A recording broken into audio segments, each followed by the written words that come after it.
Hello everybody, welcome to ADHD and Learning. I am Artif Takari. Thank you for joining me today. First, starting with a summary of relevant research. The articles that were compiled to put together this essay mainly consist of studies and research that are focused on providing support to ADHD students in the classroom. Researchers focus on support in the form of academic or behavioral interventions. These articles also emphasize neurological and physical aspects of ADHD, and of course we cannot forget that some of these studies also reference the impact of medication or pharmacological interventions, but this presentation will not be focusing at all on the impact of medication or pharmacological interventions. Starting first, attention deficit hyperactivity disorder and the brain. The main symptoms of ADHD are impulsivity, inattention, and hyperactivity.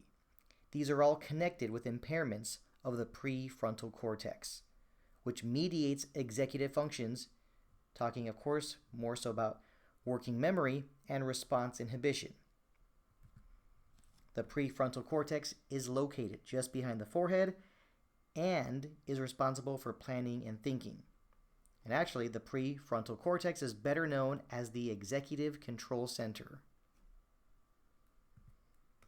But how does ADHD impact learning? Well, let's find out. As we know, ADHD is the most familiar neurodevelopmental disorder diagnosed in children.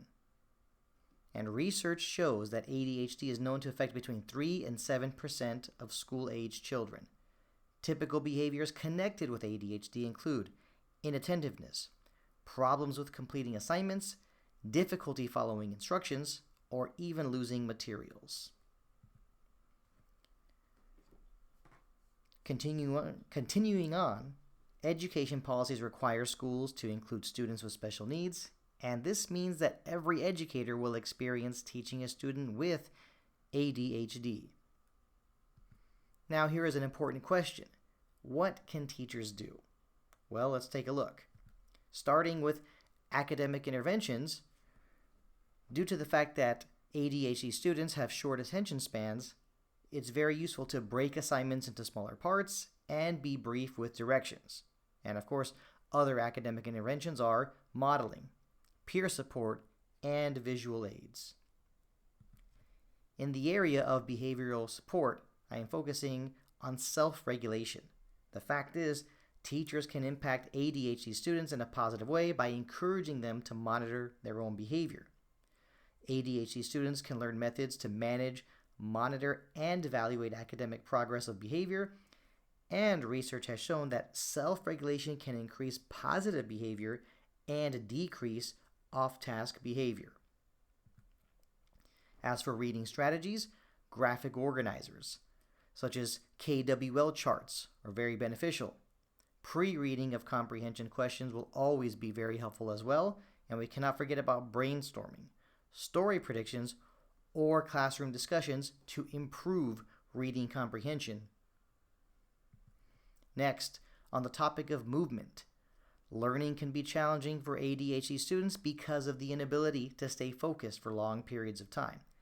Therefore, allowing some kind of controlled movement in the classroom is very helpful for students with ADHD, and it is imperative for teachers to allow breaks from demanding cognitive tasks. Last but not least, we have school collaboration. The fact is, teachers must be proactive, not reactive. Communication is key between teachers and school psychologists.